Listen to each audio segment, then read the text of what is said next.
Hello, fellow risk takers, and welcome to my worst investment ever. Stories of loss to keep you winning. In our community, we know that to win in investing, you must take risk, but to win big, you've got to reduce it. Today's episode is sponsored by the Women Building Wealth Membership Group, the complete, proven, step-by-step course to guide women from novice to confident investor. To learn more, go to womenbuildingwealth.net. My name is Andrew Stotts from A. Stotts Investment Research, and I'm here with featured guest Raoul Pal. Raoul, are you ready to rock? I'm ready to rock. Let's do it. I'm going to tell the audience a little bit about you. Former hedge fund manager who retired at 36, Raoul Pal is a co-founder of Real Vision, a financial media company offering in-depth video interviews and research publication from the world's best investors. He has run a successful global macro hedge fund, co-managed Goldman Sachs hedge fund sales business in equities and equity derivatives in Europe, and helped design the BBC TV program $1 Million Traders, training participants in investment and risk management strategy. Raoul retired from managing client money and now lives in the Cayman Islands, from where he manages Real Vision and writes the Global Macro Investor, a highly regarded original research service for hedge funds, family offices, sovereign wealth, and other elite investors. Raoul, take a minute and fill in any further tidbits about your life. My life, yes, I'm half Indian, half Dutch. Grew up in England, lived in India for a short period of time. Then after I left GLG running hedge fund, I moved to the Mediterranean coast of Spain, lived there for 10 years. And then in a journey to find the world's perfect beach, I ended up in the Cayman Islands, found a stretch of beach on an island of 140 people, Little Cayman, and bought a piece of land and built a house there, and then ended up building Real Vision, moving to Grand Cayman. I still have the house in Little Cayman, and eventually also meeting my wife-to-be. I'm getting married next week. My wife-to-be in Little Cayman, so in 140 people. So there you go. Now that's a small sample size that you're selecting from there. It is a small sample size, but I've been around the block. There's been plenty of sampling. Yes, I suppose that you know that the reality is it's not the sample size that's as important as the ultimate selection of that one person. So exactly. And just what does an average day or week or month look like from you? I see you all over the internet doing lots of interviews, doing a lot with Real Vision. I'm just curious. Extremely busy. I'm extremely ridiculously busy because I'm running basically 3 businesses, 2 writing businesses plus Real Vision. Real Vision, we've got 78 employees, 80 employees around the world, 50 or so of them in New York City. So I'm going from Cayman Islands to New York City. Cayman Islands is where our headquarters is. We've got staff in London. We've got staff around the world. We've even got staff in Malaysia. So a lot of traveling, tremendous amounts of traveling. So I am probably in New York. I'm probably on the road 2 weeks out of 4. And then when I get a chance, I try and go out diving and stuff like that. So I try and get to enjoy the island. And every 4th weekend, and it's happening this weekend, I go to Little Cayman where there's nobody there, and I hole up and write the Global Macro Investor, which I've been writing for 15 years now. And I love that kind of peace and tranquility of being on this perfect, ultra silent beach. And there I have my Bloomberg going and spend my time writing and thinking. I love that, disconnecting. I mean, I've got to do the same thing when I sit down to write, because otherwise it's just hard to build the thoughts. Well, now it's time to share your worst investment ever. And since no one goes into their worst investment thinking it will be, tell us a bit about the circumstances leading up to it, and then tell us your story. I've made plenty of screw-ups in my time. And yeah, you have to learn the hard way. But this one was the hardest lesson I think I had to learn. I had started Global Macro Investor in 2005, and I was managing my own money as well as advising many of the world's most famous and largest hedge funds, family offices, sovereign wealth funds, that kind of stuff. I had a first year out of the gate, did phenomenally well. Second year, phenomenally well. So around 2006, 2007, started sensing what was going on. Had managed to switch around a long emerging market position to a short emerging market position. Managed to go from risk on to risk off over 2007. Started nailing that whole situation. 2008, I completely got right. And so I had really made a huge reputation for myself because I'd also done very well in 2000, 2001. And I'd also, obviously lived and breathed the Asian crisis and stuff like that. So I had in macro, I'd nailed the big one in macro terms.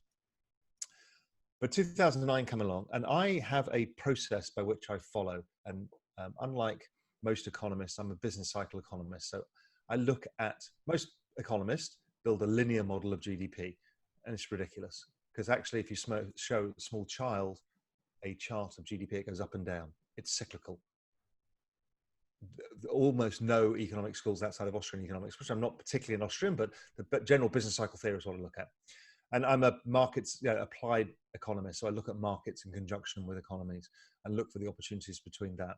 So I'd use something like ISM, the Institute of Supply and Management Survey, which is a survey of purchasing managers in the US to give me an idea of whether they are confident or less confident and of the economy going forwards. Why does that work? Well, because it actually, oddly enough, perfectly or almost perfectly forecasts GDP.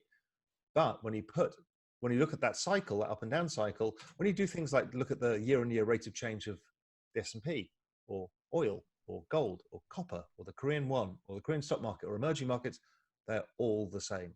They all go up and down with the US business cycle. Now, there has been some decoupling. You see it occasionally when China came on the scene in 2007 and 6. You saw things like copper and oil decoupling. Oil, if you remember, in 2008 hit about $140.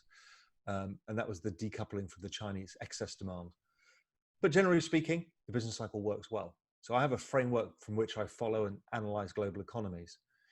So that framework had allowed me to nail the whole situation going into the financial crisis and the granularity of which I use. I don't just use the ISM, I look at forward-looking indicators within it, stuff like that. But 2009, the world set up in a way that I was looking that we had two choices. One is that they had done enough and the system was to be saved, or they hadn't done enough and things were going to get worse. And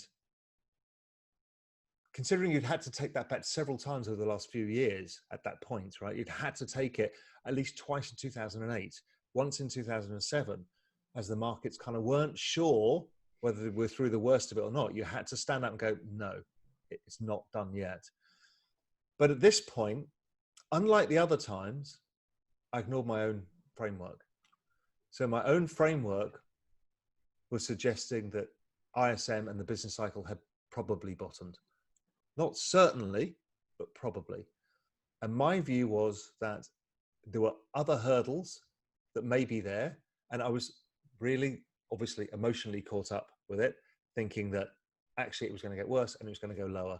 And so that would be, in my terms, I think of probabilistic outcomes. It was probably the 10% chance that I backed, as opposed to the 90% chance that I didn't back, which was that the business cycle had played its role and that we will see risk return back to markets and there'll be some recovery. So that process was very expensive to me. So after a series of 4 years of the best returns I'd ever had, I'd had by far and away the worst year I'd ever had in investing or in advising. And that was 2009. And psychologically, it took a few years to get over it. I kind of got over it by about 2000. No, actually it was difficult because 2012 was the Eurozone crisis. So that was of the same ilk. You're still kind of set up for, okay, I understand this. But then 2013, 14, 15, they're kind of, I did okay, ups and down years, because you're psychologically kind of a little bit scarred by all of that. Because don't forget, Draghi had saved the day at the end of the Europe one. He was on the very brink. I was living in Spain. We were having to buy food and store it, and we're having to buy a generator because we weren't sure the banking system would last, considering that Cyprus had completely imploded. Greece had imploded. The Cyprus banking system had shut down entirely. People forget that. So it was an extraordinary moment in time. So that was the knock-on effect. It's 2009. I ignored my framework. By 2012, thought I was comfortable and had got over the psychological damage of having something like that. And then it still affected me until about 2014. So 2014, yeah. And let's go through the lessons that you've learned from that. And particularly, I think, you know, what's fascinating for the listeners is, number one, you mentioned about the psychology and the emotion of it. And also, you know, I would highlight that, you know, someone like yourself, for a lot of the listeners, would say, come on, you know, how could you make such a mistake, or how could that happen? Or some of the listeners have their own frameworks and they're saying that's not going to happen to me. So I'm curious, what did you learn from this experience? I learned several things. Look, nothing is a certainty, but put odds in your favor. So I should have not taken as much. I could have still been negative. I could have still overrun, but I should have taken less risk. However, what the difficulty was is I had gone against the crowd several times in 2007, 2008, and it had made an extraordinary return for me. Right. So the very thing that has given you the best returns of your life is the very thing that bites you. The difference was the framework wasn't as probable. In fact, it was a low probability event as opposed to a higher probability event when I took the big bets. So there is risk sizing within it. There is also the emotion of you've been winning a lot, and you tend to, if you're not careful, get hubristic. So hubris comes into that, thinking, no, I'm right, I can override this. And so it's against your framework. It's hubrism, and also just the misassessment of probabilities. Great. So let me summarize what I take away from it, listening to it, and see if there's anything that I missed. The first thing is that, you know, confidence is something that builds over time as we invest, as we do anything. And unfortunately, confidence and sometimes, most of the time, leads to overconfidence. And so this is kind of one of the most classic behavioral biases that we always have to be careful. And as we always say in the industry, if you're overconfident, the market will teach you a lesson. The second thing, you know, it's really interesting about ignoring the framework, because there's also people out there who have a framework that just doesn't work. You know, frameworks break. Frameworks work during certain times, and sometimes they don't. And it's interesting to hear about, okay, I think I had a good enough framework that could produce good results throughout the whole period of time. Now, I think the lesson that I learned from that is that you don't have to abandon your framework, but following it, number one, is critical, but questioning that framework is, you know, another important part of it. And that's the other one is emotional, you know, the emotional aspect. You know, it's just so easy for us to get caught up in the emotion of success and the emotion of failure and the emotion of trying. You know, the whole job of a professional investor is to take a bet, you know, to try to find something that the rest of the market doesn't see, and take a strong view on it. Now, that doesn't necessarily mean a strong position, but definitely a strong view, and at some point, strong positions. That's what we're supposed to do, but sometimes the emotion gets caught up. And the last thing is we like to say that hindsight is 20/20, but, you know, that's kind of nonsense in some ways, because hindsight bias is very real. When we look back at the crisis in 2008, as you described in Spain, as I look back at the 1997 crisis and people jumping off of, you know, buildings in Bangkok, you know, that's not something that you realize when someone looks back in a book or something like that, you know, the decision I always say that I made the best decision I could with the information I had at the time, not with the information I had today. So those are some of my thoughts. Is there anything that you would add to that? No, I do think the hindsight thing is an important one, because we as humans, as you say, we kind of anchor our biases on things because as we understand them today. And what's really interesting is I wrote an article in 2012, which was called The End Game. And it wasn't an article, I actually presented it at the Morgan Stanley Hedge Fund Conference in Shanghai. That was March 2012. And it was the end game because Europe was very close. And I was like, the probability of something really bad happening is playing out in front of our eyes. Somebody got hold of that presentation and sent it to the media, and it became the most widely read financial article in the history of the internet. And what happened was, immediately it came out, Europe absolutely imploded. As I said, it was an extraordinary time where Spain was forced to take $10 billion from the ECB. If not, all of their banking system would have gone. And I was living in Spain. People don't realize that 30% of my friends went bankrupt because we were in a beach town and they're all in property and they all went bust. I mean, the unemployment hit 50%. And what's interesting is even today on the internet, people look back and go, see that idiot, he got it completely wrong. The world didn't end. I'm like, it may not have ended for you, but they were rioting in the streets across all of Europe. The indignados, those people in Spain, marched from the fields to the cities. They were torching cars and buildings. I mean, it was an extraordinary time. And looking back, like you said about the Asian crisis, people go, well, you got that wrong. Well, I actually financially benefited from it, which was an odd situation. As you know, when you see something like the Asian crisis, it feels really odd when it's in your backyard. It's different when you're shorting the Thai baht and based in London.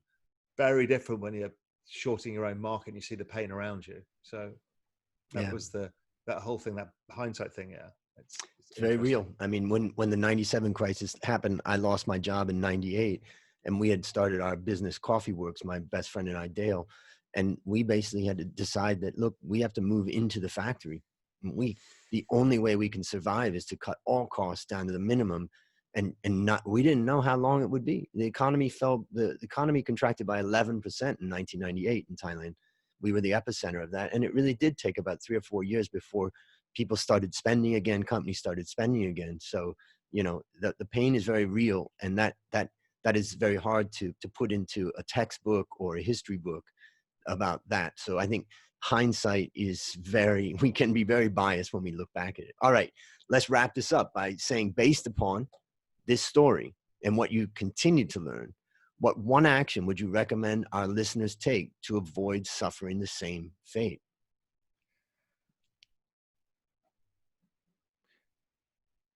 The one action, I think you nailed it, is have a framework for starters. Use your framework, but do test your framework because it does change, as you say. Those things will probably keep you on the straight and narrow for most of it. Now, your framework may even be risk management. It may be how you use stop losses. It can be whatever it is. And different people have different frameworks that work for them. But stick to it, do test it, and have the faith in it and understand how it's going to work. Fantastic advice. Now, last question. What's your number one goal for the next 12 months? Well, I'm getting married in a week's time, so I'll do that first. That'll be my done. biggest hurdle, and I'm getting married in Marrakesh, in the middle of the desert outside Marrakesh in Morocco. So that'll be that's the next big thing.